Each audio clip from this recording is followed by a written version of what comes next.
मैं कुसुम मिश्रा और आप देख रहे हैं समाचार प्लस OTT। आइए रुक करते हैं देश की तमाम बड़ी खबरों की ओर। यह खबर यूपी के आगरा से, जहां भारतीय जनता पार्टी की चुनावी जीत के बाद ताज नगरी आगरा पूरी तरह से जश्न के माहौल में डूबा नजर आ रहा है। पश्चिमी बंगाल, असम और पौंडुचेरी जैसे राज्यों में पार्टी के शानदार प्रदर्शन और जीत की खबर मिलते ही भाजपा कार्यकर्ता सड़कों पर उतर आए। कार्यकर्ताओं ने ढोल नगाड़ों की थाप पर जमकर नृत्य किया और एक दूसरे को मिठाई खिलाकर अपनी खुशी का इजहार किया। पूरे शहर में उत्साह का ऐसा माहौल था कि हर तरफ केवल जीत के नारे सुनाई दे रहे थे। जश्न का मुख्य केंद्र आगरा कैंट स्टेशन स्थित पंडित दीनदयाल चौक रहा, जहां भाजपाइयों ने भारी संख्या में एकत्रित होकर अपनी एकजुटता और शक्ति का प्रदर्शन किया। इस दौरान जीत की खुशी में जमकर आतिशबाजी भी की गई, जिससे आसमान रोशनी से सराबोर हो गया। कार्यकर्ताओं का कहना है कि यह जीत प्रधानमंत्री नरेंद्र मोदी के नेतृत्व और पार्टी की जनहितैषी नीतियों पर जनता की मोहर है। यह खबर यूपी के कुशीनगर से, जहां कुशीनगर जनपद में गविष्टि यात्रा लेकर पहुंचे ज्योतिष पीठ के शंकराचार्य स्वामी अविमुक्तेश्वरानंद का स्थानीय लोगों और श्रद्धालुओं ने जोरदार स्वागत किया।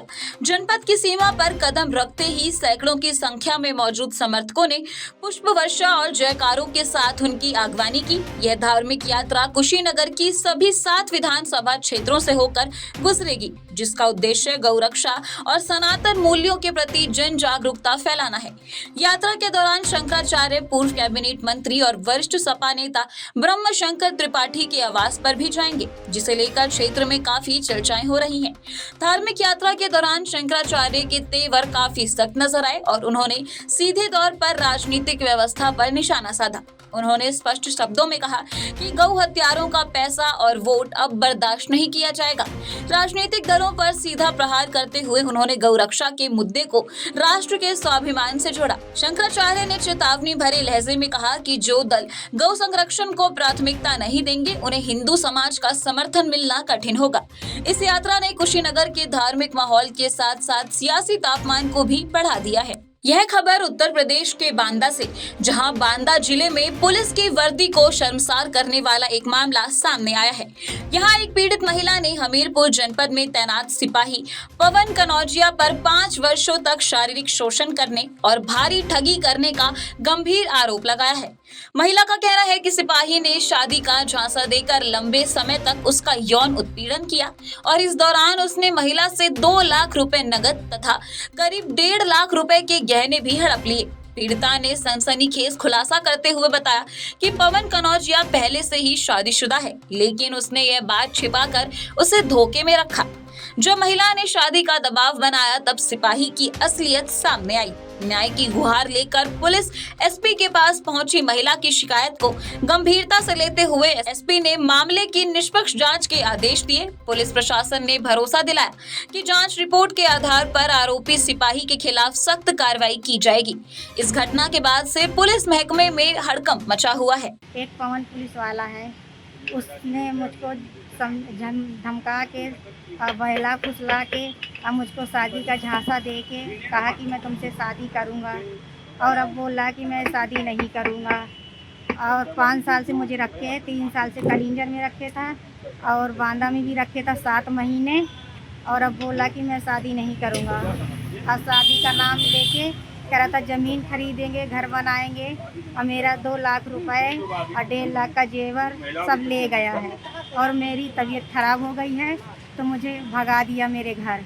अब बोल रहा कि किसी को कुछ बताओगी तो मैं मर जाऊंगा, या तुझे मार दूंगा और पूरे तुम्हारे परिवार को फंसा दूंगा। अब मैं बहुत जगह गई हूँ, लेकिन मेरी कहीं सुनाई नहीं हो रही है। मैं बहुत परेशान हूँ। क्या किसी तरह का शोषण भी किया गया इस बीच में? हाँ, मुझसे कहता रहा कि मैं शादी करूंगा तो हमारा शारीरिक संबंध होता रहा है। और कभी मैं मना करती थी तो कह रहा था कि मैं तुम्हें रखी तो हूँ, तुम क्यों परेशान हो। अभी आज आप कहाँ पर आई थी? मैं एसपी ऑफिस आई थी। अच्छा, मुलाकात हुई साहब से? मुलाकात हुई है, बोल रहे हैं कि हम देख रहे हैं। देख रहे हैं। जांच का आश्वासन दिया उन्होंने? और कुछ नहीं बोला, इतना ही बोले कि देख रहे हैं बस। यह खबर हरियाणा के फरीदाबाद से, जहां पश्चिम बंगाल में भारतीय जनता पार्टी की शानदार जीत का उत्साह फरीदाबाद में भी जोरों पर देखने को मिला। जीत की औपचारिक घोषणा के बाद विधायक एवं पूर्व कैबिनेट मंत्री पंडित मूलचंद शर्मा ने केंद्रीय राज्य मंत्री कृष्णपाल गुर्जर के कार्यालय पहुंचकर उन्हें फूलों का गुलदस्ता भेंट कर बधाई दी। दोनों नेताओं ने एक दूसरे का मुंह मीठा कराया और इसे लोकतंत्र की जीत बताया। पंडित मूलचंद शर्मा ने कहा कि बंगाल की जनता ने प्रधानमंत्री नरेंद्र मोदी के विजनरी नेतृत्व को स्वीकार कर लिया है। वहीं केंद्रीय मंत्री कृष्णपाल गुर्जर ने इस सफलता का श्रेय कार्यकर्ताओं के जमीन पर किए गए कड़े परिश्रम को दिया। इस दौरान भारी संख्या में पार्षदों और कार्यकर्ताओं ने ढोल नगाड़ों के साथ जीत का जश्न मनाया। यह खबर हरियाणा के चंडीगढ़ से, जहां हरियाणा के राजस्व मंत्री विपुल गोयल ने प्रेस कॉन्फ्रेंस कर भाजपा की हालिया चुनावी जीत को सुशासन और पारदर्शिता का जीत बताया। उन्होंने कहा कि प्रधानमंत्री मोदी और अमित शाह की नीतियों के कारण ही असम में शांति लौटी और बंगाल में बदलाव की शुरुआत हुई है। विपक्ष द्वारा ईवीएम पर उठाए जा रहे सवालों को उन्होंने हार की हताश बताया। विपुल गोयल ने अपात्र वोटों को हटाए जाने के फैसले का पुरजोर समर्थन करते हुए कहा कि निष्पक्ष चुनाव के लिए वोटर लिस्ट का शुद्धिकरण जरूरी है। उन्होंने पूर्व मुख्यमंत्री हुड्डा पर भी निशाना साधा और कहा कि जनता अब घोटालों के बजाय विकास को चुन रही है।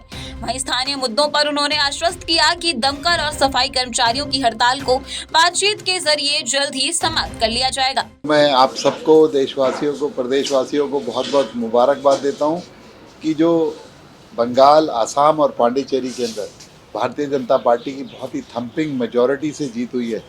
और ये बंगाल की जो जीत है, मैं समझता हूँ ये खाली जीत ही नहीं, ये उन कार्यकर्ताओं की जीत है जो कि विषम परिस्थितियों में भी उस जंगल राज से रेगुलर संघर्ष करते रहे और एक लंबा संघर्ष करके आज ये जो जीत हासिल करी है।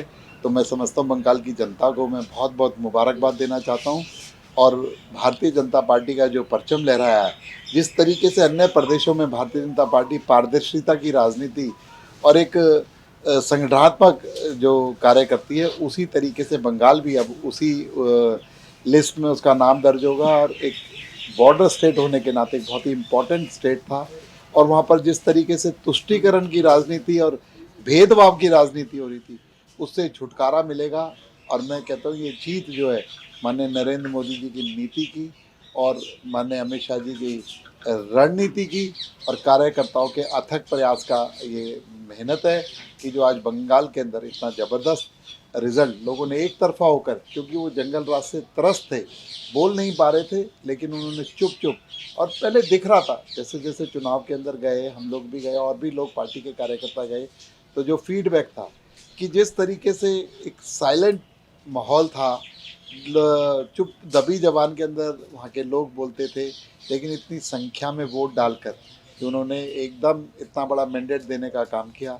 मैं भारतीय जनता पार्टी के पक्ष में तो मैं बिहार की जनता को बहुत बहुत मुबारकबाद के साथ साथ धन्यवाद करता हूँ। देश की ऐसी ही तमाम बड़ी खबरों को जानने और देखने के लिए हमारे साथ बने रहें और देखते रहें समाचार प्लस OTT।